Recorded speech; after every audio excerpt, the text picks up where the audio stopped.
আসসালামু আলাইকুম। ওড়িশার লাইভ ক্লাসে সবাইকে স্বাগত। আজ আমরা ওয়ার্কিং ক্যাপিটাল ম্যানেজমেন্ট বইয়ের প্রথম অধ্যায় একেবারে শুরু থেকে শুরু করতেছি।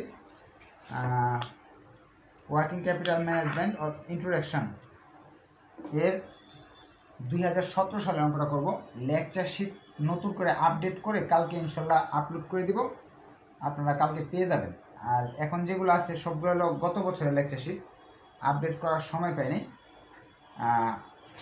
আজকে আপাতত 2017 সালের অঙ্কটা বের করে আজকের ক্লাসটা করেন। নিয়মের শিটও কালকে দিয়ে দিব, সব আপডেট করে দিব। আর এই বেসটা ছিল পুরাতন, এখানে কিছু কিছু ক্লাস হয়েছে। এখন ভাবছি আপনারা যারা নতুন আসছেন সবার জন্য এই নতুন করে শুরু করা যাক। ওয়ার্কিং ক্যাপিটাল ম্যানেজমেন্ট অনেক ছাত্রদের থার্ড ইয়ার থেকে করে আসা আছে, কিন্তু করে আসলেও লাভ নাই। কারণ কি, থার্ড ইয়ারে জটিল জটিল কিছু অঙ্ক এগুলো আসে না, এই জন্য স্যাররা করায় না, বইতে নাই। কিন্তু ফোর্থ ইয়ারে যে অঙ্কগুলো আসে সবগুলাই মোটামুটি জটিল, যেগুলো আপনার গত বছর করা হয় নাই, এই বছর কিন্তু করতে হবে। তো এই জন্য করা থাকলেও এটা রিভিশন একটু দিলে আপনাদের মনে থাকবে। তাহলে আমরা NU 2017 চ্যাপ্টার 1। আচ্ছা, এখানে একজন আছে, তার কোনো নাম নাই। হ্যাঁ, 1 2 3 4 HN। আপনার নামটা নেক্সট ক্লাসে ঠিক করবেন, রিনেম করে আনবেন, না হলে কিন্তু আপনাকে আমি আর ঢুকতে দিব না। কারণ আমি চিনতেই পারতেছি না আপনি কে, কোন স্টুডেন্ট। হ্যাঁ, তাহলে তো বোঝা যাচ্ছে না, ঠিক না? এটা হলো 1HN30YNZ, এরকম স্টুডেন্টের নাম হইতে পারে না। হ্যাঁ, আপনি অবশ্যই আপনার রিনেম করবেন নামটাকে। আর রিয়াজউদ্দিন, আপনি একটু কাইন্ডলি মিউট করেন আপনার মাইকটা।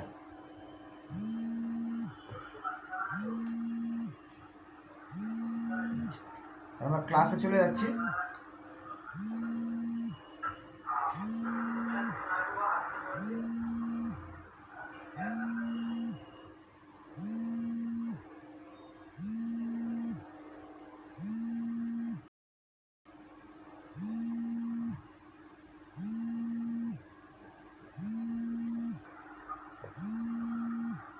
A factory produced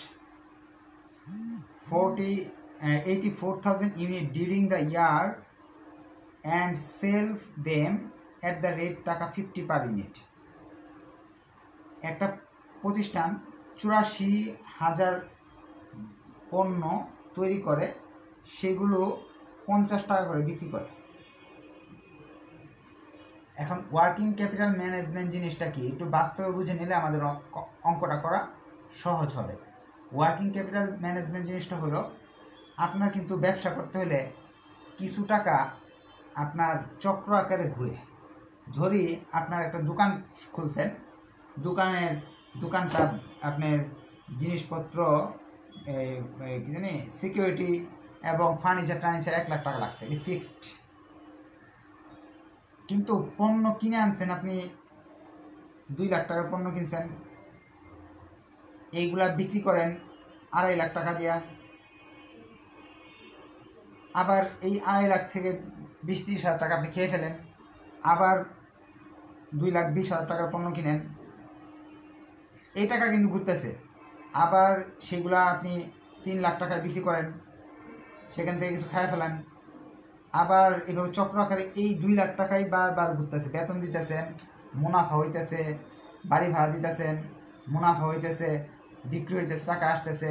আবার ক্রয় পণ্য টাকা আসার সম্ভাবনা কম থাকে, কারণ দেনাদারের কাছে পাওয়া যায়, আর দেনা বিক্রয়ের মাধ্যমে পাওয়া যায়। এছাড়া আপনার টাকা পাওয়া যায় না, সবগুলো খরচে যায়। মজুরি দেন, বাড়ি ভাড়া দেন, বেতন দেন, বিদ্যুৎ বিল দেন, বিভিন্ন কারণে টাকা চলে যায়। আবার বিক্রি হলে আসে। এই টাকাগুলা চক্র আকারে ঘুরে।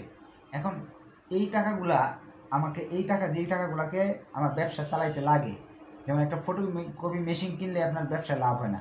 ফটোকপি মেশিনটার জন্য কাগজ কিনতে হয়, কালি কিনতে হয়। কাগজ কালি যখন দেন, পরে পাতা বের হয়, আপনি বিক্রি করেন, লাভ হয়। তো কাগজ কালি কিন্তু যে এই কিনার যে টাকাটা দেওয়া হয়, সেই টাকাটা কিন্তু পণ্য বিক্রি করলে আবার সেই টাকা ফেরত আসে। এভাবে চক্র আকারে টাকাটা ঘুরতে থাকে, এটাই বলা হয় ওয়ার্কিং ক্যাপিটাল। এখন ওয়ার্কিং ক্যাপিটালের সূত্র আমরা শিখছিলাম, ওয়ার্কিং ক্যাপিটাল সমান সমান current assets minus current liability. এটা আমরা ক্লাস 9 থেকে শিখে আসছি। চলতি মূলধন সমান সমান চলতি সম্পদ মাইনাস চলতি দায়।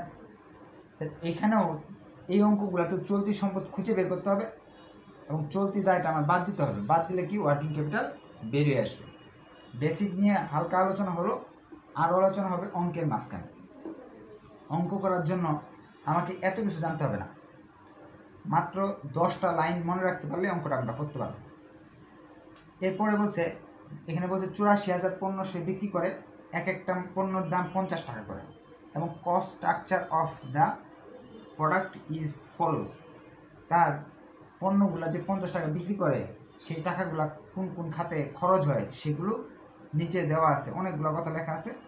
শেষে যে লাস্ট লাইনে বলছে draw A forecast of working capital requirement of the factory. এই ফ্যাক্টরির ওয়ার্কিং ক্যাপিটালটা বাইর করে দেখাও। এই ফ্যাক্টরির ওয়ার্কিং ক্যাপিটাল বের করে দেখাও। তো ওয়ার্কিং ক্যাপিটাল বের করতে হলে আমাকে ঘর করতে হবে। টোটাল বইতে অনেকগুলো ঘর আছে, আমরা এতগুলো করবো না, আমাদের প্রয়োজনীয় যেটা ঘর কয়টা ঘরই করবো, 3টা ঘর করব। একটা টাকার ঘর করব, একটা ক্যালকুলেশনের জন্য ঘর করব, আর একটা ডিটেলসের জন্য ঘর করব। ডিটেলস এটা হলো ক্যালকুলেশন বা ফর্মুলা। এখানে সূত্র লিখে নিব একটা, সূত্রটা ব্যাখ্যা আমি পরে করতেছি।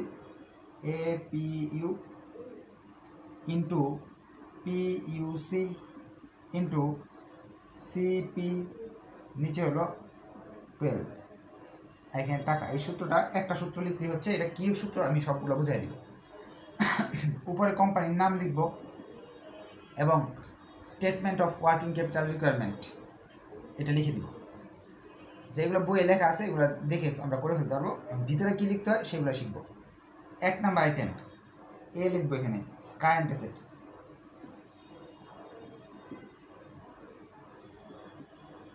এটা একটা ফরম্যাট আছে, এটা আমি দিয়ে দিব।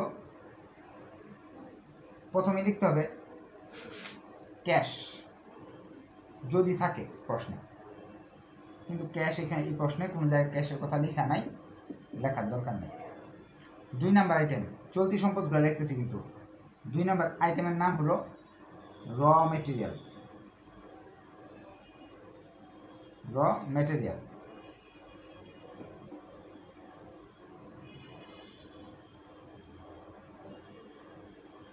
র মেটেরিয়ালটা এনে একটা দাগ দিব। নিচে 12 মাসে 1 বছরে হয়, 1 বছর হয়, এর জন্য 12 লিখছি নিচে। APU অর্থ হলো অ্যানুয়াল প্রোডাকশন ইউনিট। কতগুলো মাল লাগে আমাদের? 84,000 মাল লাগে, এটা আমরা জানি। 84,000 মাল লাগে।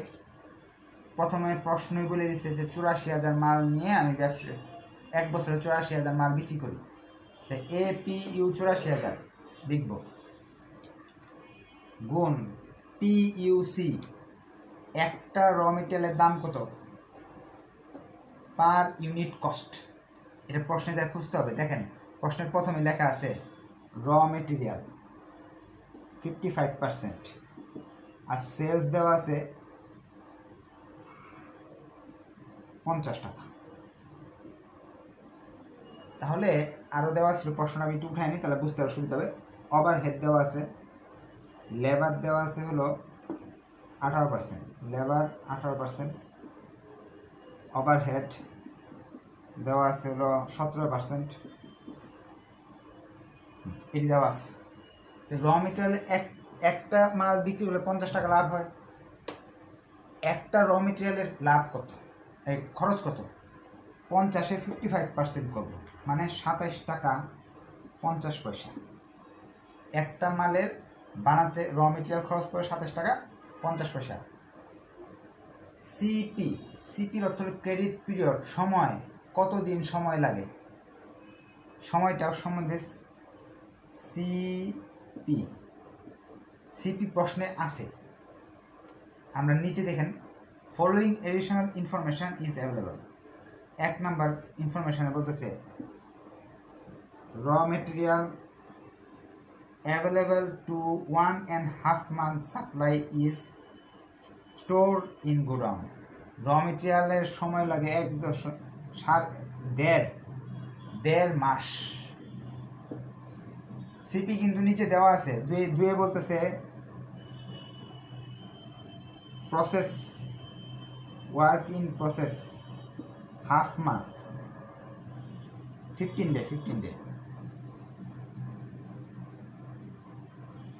তিনে বলতেছে ফিনিশড গুডস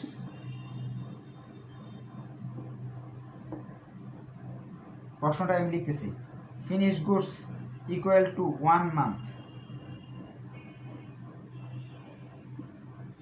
এরকম অনেকগুলো দেওয়া আছে, মোটামুটি কয়টা 8টা দেওয়া আছে। এই যে র মেটেরিয়াল ফার্স্টে লিখলাম না, এখানে লেখা আছে কয় দিন, 1.5 মাস। তাহলে এখানে সিপির মান হলো 1.5 মাস। এডিশনাল ইনফরমেশনে এই সিপির মানগুলো থাকবে। আপনার আর সহজ করে দিই, 1 নাম্বার যে সূত্রের জিনিসটা, এটা প্রশ্নের প্রথমে বলা আছে অ্যানুয়াল ইউজেস বা অ্যানুয়াল সেলস 84,000, এটা প্রথমে দেওয়া থাকবে। পিইউসি দ্বিতীয় অংশে দেওয়া আছে পিইউসি, আর সিপি অঙ্কের তৃতীয় অংশে, ডাকের প্রশ্নের তৃতীয় অংশে দেওয়া আছে সিপি গুলো। এখান থেকে খুঁজে এটা করে ফেলবো, অঙ্কটা একবার সহজ হয়ে যাবে। এইগুলো গুণটুন করলাম, মান চলে আসতেছে 2,88,750। এখন র মেটেরিয়ালের পরে এখানে কি লেখা, WIP work in process. Process শব্দ দেওয়া থাকলে আমরা কি লিখবো, 3 নাম্বার আইটেমের নাম হলো ওয়ার্ক ইন প্রসেস, সংক্ষেপে লিখতেছি ওয়ার্ক ইন প্রসেস। এই ওয়ার্কিং প্রসেসের 12 এবং 84 এগুলো ফ্রি সবসময় আসতেছে। সিপি এবং 12 সবসময় আমি লিখতেছি, 1 বছরের অঙ্ক এই জন্য 12 লিখছি, 12 মাসে 1 বছর, 84,000 টাকা, 84,000 মাল লাগে। কিন্তু এই দুইটা জিনিস দেওয়া নাই, এটাও দেওয়া আছে, সিপিটাও দেওয়া আছে, সিপিটা দেওয়া 15 দিন। কিন্তু ওয়ার্কিং প্রসেসের পিইউসি কি এখানে দেওয়া আছে, ওয়ার্কিং প্রসেসের পিইউসি দেওয়া নাই। এটা সবসময় একটা ওয়ার্কিং করে বের করে নিয়ে আসতে হবে। Working 1 PUC of work in process. এর পরবর্তী ক্লাসে আপনাদের কাছে শীটটাও থাকবে, অঙ্কটা করতে আপনাদের সুবিধা হবে এবং সহজেই বুঝতে পারবেন। আজকে তো প্রশ্নটা নাই ঠিক মতো, এই জন্য বুঝতে হয়তো কষ্ট হইতেছে অনেকের। পিইউসি অফ ওয়ার্কিং প্রসেস কিভাবে করতে হয়, 3টা দেওয়া আছে না, র মেটেরিয়াল, লেবার, ওভারহেড। ওয়ার্কিং প্রসেসের ক্ষেত্রে আমাকে সবসময় মনে রাখতে হবে মেটেরিয়ালের 100% এবং যে মেটেরিয়ালের র মেটেরিয়ালের টাকা দেওয়া আছে, কত টাকা দেওয়া আছে র মেটেরিয়ালের, 50 টাকা 55%, 50 গুণ 55%, যা আসতেছে লিখে ফেলবো। এখানে আসতেছে, আমরা বের করছিলাম মনে হয় 27 টাকা 50 পয়সা। তারপরে লেবার টাকা আছে 50 টাকা 18%, 50 টাকা গুণ 18%। এই যে টাকাটা 50 টাকা 18%, 9 টাকা আসতেছে না, এই টাকাটা সবসময় অর্ধেক নিতে হবে। ওয়ার্কিং প্রসেসের ক্ষেত্রে এই টাকাটা সবসময় অর্ধেক নিতে হবে, অর্থাৎ এটা 50% নিতে হবে। সূত্র এটা, তাহলে আসতে 4.5 টাকা। এরপর কি দেওয়া আছে, ওভারহেডের টাকা বের করতে হলে 17% করতে হবে 50 টাকার। আসতেছে যে টাকাটা, সেটারও অর্ধেক করতে হবে, অর্থাৎ 4 টাকা 25 পয়সা। ওয়ার্কিং প্রসেস করতে হলে র মেটেরিয়াল, লেবার, ওভারহেড টাকা তো বের করতে হবে। লেবারের অর্ধেক নিতে পারবো, ওভারহেডের অর্ধেক নিতে পারবো। যোগ করলে যে টাকাটা আসলো এটা এই ওয়ার্কিংটা আমার করে নিতে হবে 36 টাকা 25 পয়সা। 36 টাকা 25 পয়সা এখানে বসাবো। এটা একটু কঠিন, বাকি সবগুলো সহজ একেবারে। আসতেছে 1,26,875 টাকা। 4 নাম্বার বলতেছে ফিনিশ গুডস। এটা নেওয়া শেষ, এটা নেওয়া শেষ। ফিনিশ গুডস প্রশ্নে বলা আছে finish goods equal to 1 month. Finish goods বলেন যেই বলেন 84,000 টাকা তো মাস্ট এখানে, আর 12 এখানে। 1 মান্থ বলছে তাহলে 1 তো এখানে। ও এখানে কি 15 ডে বলছিল না? 15 ডে মানে কিন্তু হাফ মান্থ, অর্ধেক মাস, 0.5 মান্থ। 15 ডে বলছিল তো অর্ধেক মাস, হাফ লিখব। এগুলো সব মান্থে লিখতেছি আমরা। ফিনিশ গুডসের কথা বলছে 1 মান্থ, তাহলে 1 মান্থ লিখলাম, কিন্তু এই টাকাটা আমার দেওয়া নাই। তাহলে ওয়ার্কিং 2 এর মাধ্যমে আমরা ফিনিশ গুডসের টাকা বের করব, কিন্তু ফিনিশ গুডসের টাকা বের করানো সহজ।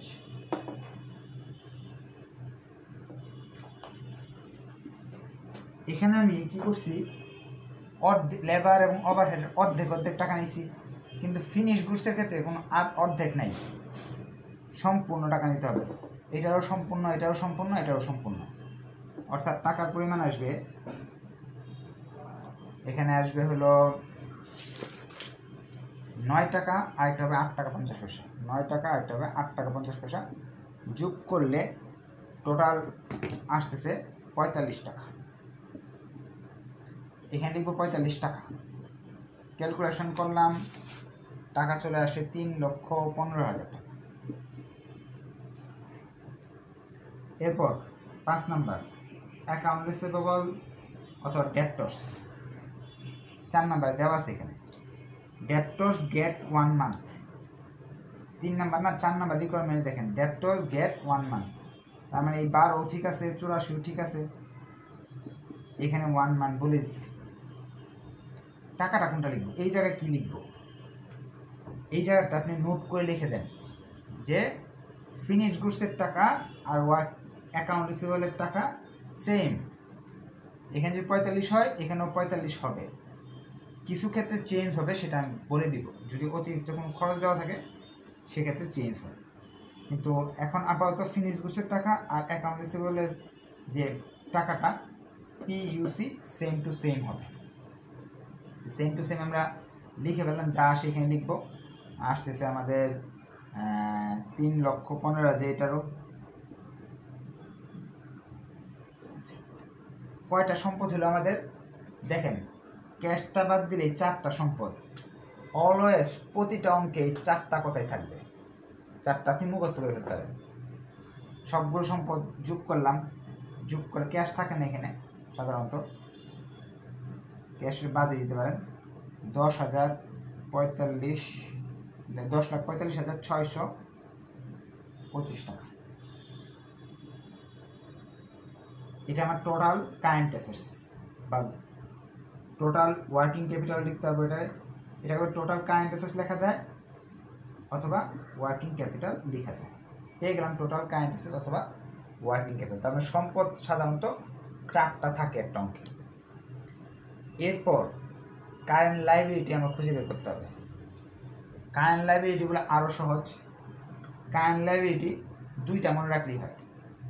আচ্ছা, এখানে আমরা লিখতেছি, একটু নিচে তো জায়গা নাই,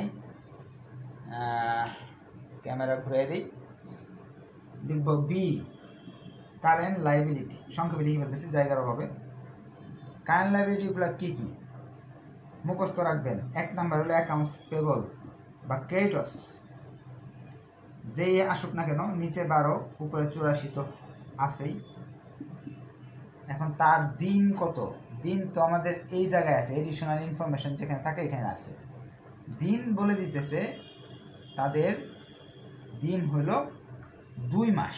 প্রশ্নে দেখেন 5 নাম্বার, এই 5 নাম্বার আছে 2 মাস।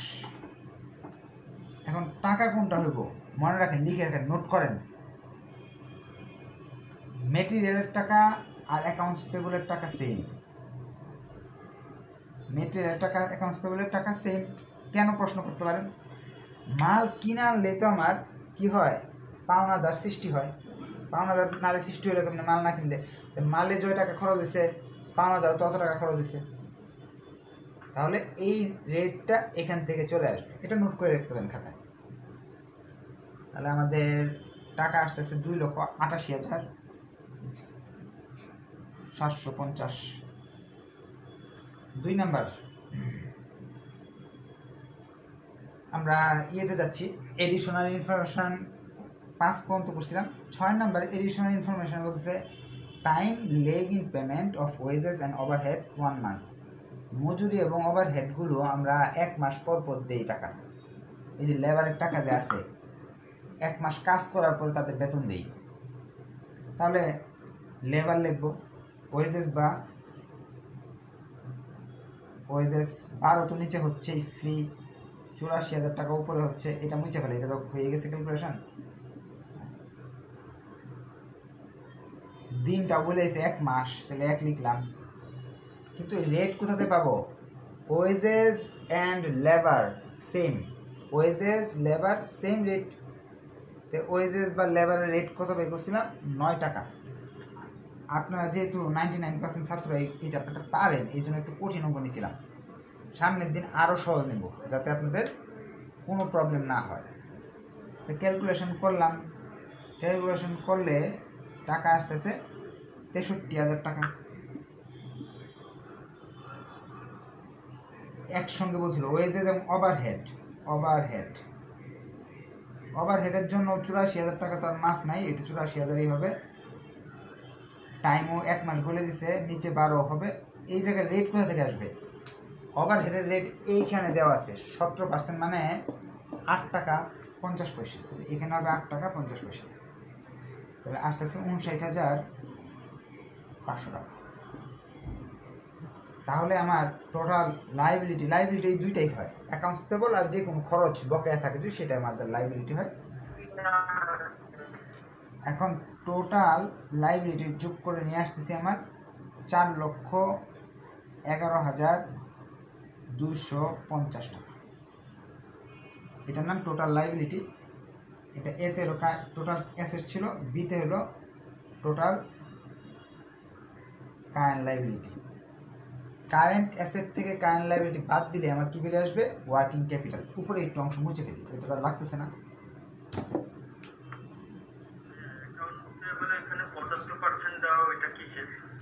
ওহ সরি, ভুলে গেছি, থ্যাংক ইউ মনে করে দেওয়ার জন্য। অ্যাকাউন্টস পেবলের ক্ষেত্রে বলছে 25% পারচেস। 8 নাম্বার ইয়েটা সমন্বয়টা আমরা পড়তেছি, 25% অফ পারচেস আর ফর ক্যাশ। অর্থাৎ অ্যাকাউন্টস পেবল যদি 1 লাখ টাকা হয়, 25% আমাকে নগদে পরিশোধ করে। যদি দেনাদার বা পাওনাদারের টাকা যদি নগদে আপনি 25% পেয়ে যান, 75% বাকি থাকলো, আর এখানে হিসাবগুলো করতেছি বাকি টাকাগুলাই। তাহলে এরকম যে 25% থাকে, তাহলে এই জায়গায় 75% লিখতে হবে। 75% লিখলে এই টাকাটাই আসে। আমি ডিটেলস আরেকটু বলি। প্রশ্ন বলছে অ্যাকাউন্ট রিসিভেবলের 100 টাকা হয়েছে আপনার টোটাল বাকি। এই টাকাটার মধ্যে আপনি নগদে বেচেন 25 টাকা, নগদে বেচে দেন যদি 25 টাকা, এটা তো ওয়ার্কিং ক্যাপিটালে আসবে না, এটা ক্যাশে চলে আসছে।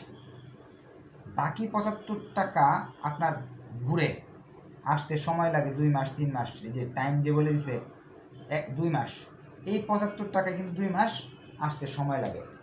সেক্ষেত্রে এরকম রিকোয়ারমেন্ট অ্যাকাউন্ট রিসিভেবল অ্যাকাউন্টস পেবলের সাথে যদি থাকে, তাহলে এদিকে 75% দিবেন। অ্যাকাউন্ট রিসিভেবল যদি বলে তাহলে অ্যাকাউন্ট রিসিভেবলে 75% দিবেন। আর যদি অ্যাকাউন্টস পেবলে বলে তাহলে অ্যাকাউন্টস পেবলের সঙ্গে 75% গুণ করতে হবে। এখানে ফলাফল যা আসবে ওইটা 75% লিখে দিতে হবে। 75%টাই আসছে 2,88,750। এই সমন্বয়টা আমার মিসিং হয়ে গেছে, বলে দেওয়ার জন্য ধন্যবাদ। আচ্ছা, তাহলে নেট ওয়ার্কিং ক্যাপিটাল চলে আসলো আমাদের 4। এই যে টোটাল অ্যাসেট, কারেন্ট অ্যাসেট থেকে টোটাল কারেন্ট লাইবিলিটি বাদ দিলাম, চলে আসলো নেট ওয়ার্কিং ক্যাপিটাল 6,34,375 টাকা। এখন এটার সঙ্গে বলছে যে cash and bank balance to be maintained at 15% of net working capital. আচ্ছা, এটা হলো একটা বলে কন্টিনজেন্সি বা মার্জিন বলা হয়। যদি এরকম বলে নেট ওয়ার্কিং ক্যাপিটাল 15% ধরো, তাহলে আমাকে সূত্র ব্যবহার করে এটা বের করতে হবে। সরাসরি এটার উপর 15% করলে হবে না। সূত্রটা কি? জি, কারো কোন কোয়েশ্চেন থাকলে বলতে পারেন। মাইকটা অফ করে ক্লাস করেন, আপনাদের সব কথা চলে আসতেছে। ঠিক আছে, মাইকটা আমি অফ করে দিচ্ছি।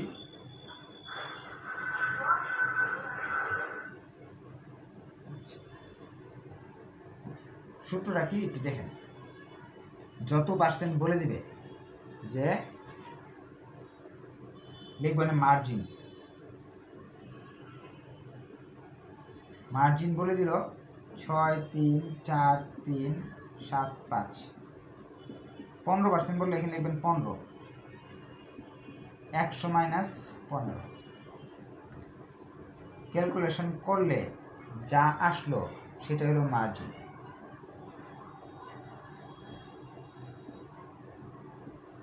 এটা থেকে এটা বাদ দিলাম, এটার নাম হলো ওয়ার্কিং ক্যাপিটাল রিকোয়ারমেন্ট।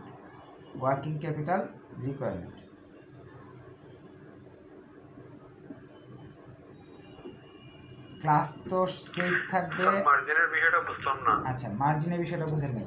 প্রশ্নে যদি কোনো কিছু না বলে যে আপনি 15% মার্জিন রাখেন, 20% মার্জিন রাখেন, তাহলে এই টাকার উপরে মার্জিন ধরা যাবে।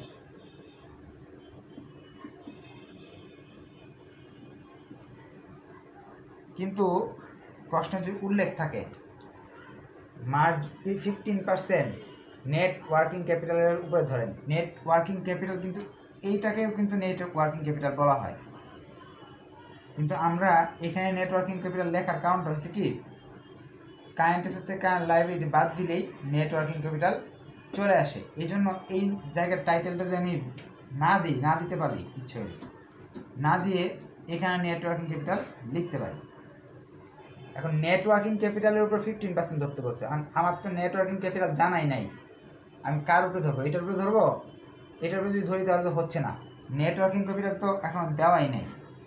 সেক্ষেত্রে সূত্রটা ব্যবহার করতে। সূত্রটা হলো এখানে যে ক্যাপিটালটা আছে এটা এখানে লিখবেন। 15% ধরতে বলছে, 15% এখানে লিখবেন। কিন্তু যেহেতু দেয়া নাই এই জন্য 100 মাইনাস 15। যদি 10% বলতে এখানে 10 লিখবো, এখানে 10 লিখবো।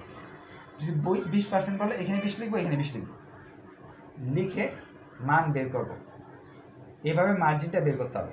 আর প্রশ্নে যদি কোনো কিছু না বলে যে 10% ক্যাশ রাখো, সেক্ষেত্রে এই সূত্রের দরকার নাই। সরাসরি 6,34,375 টাকার উপর 10% ধরে ফেলবো, তাহলেই আমাদের অঙ্ক হয়ে যাবে। এখন যদি কারো কোয়েশ্চেন থাকে সেগুলো নিয়ে আপনি আলোচনা করতে পারবো। আর নেক্সট ক্লাসে আমরা লেকচার শিট এবং নিয়মের শিট সব দিয়ে দিব, প্রশ্নগুলো বুঝতে আরও সহজ হবে। কারো কোয়েশ্চেন থাকলে বলতে পারে। মনে হয় না কারো কোনো কোয়েশ্চেন আছে। ধন্যবাদ সবাইকে।